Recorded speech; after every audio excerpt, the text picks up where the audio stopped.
একদিন বাড়ি ফিরতে অনেকটা রাত হয়েছিল। বাবা বলেছিলেন, এ কি বেয়াদবি, যতদিন আমার বাড়িতে আছো এসব একদম চলবে না।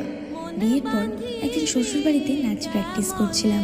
শ্বশুরমশাই এসে বলেছিলেন, এ কি বেলেল্লাপনা, আমার বাড়িতে এসব অ্যালাউ করবো না। আমার স্বামী আমার চোখের জল দেখে বলেছিল, চিন্তা করো না, আমি বদলি হচ্ছি, শহরের বাড়িটা শুধু আমাদের হবে। নিজের বাড়ি পেলাম, মন খুলে সাজালাম সে বাড়ি। একদিন হঠাৎ দেখা হলো মিষ্টির সাথে, ওকে নিয়ে এলাম নিজের বাড়িতে। শেষে স্বামী বলেই দিল, আমার বাড়িতে এগুলো আমার একদম ভালো লাগে না।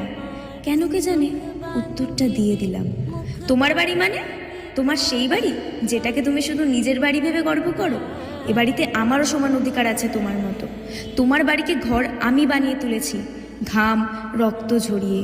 মেয়েদের নিজের বাড়ি হয় না জাতীয় কথা বলে মেয়েরা যদি নিজেরাই নিজেদের অধিকার ছেড়ে দেয়, তাহলে গৃহহীন হয়ে বাঁচবে তারা, গৃহহীন হয়েই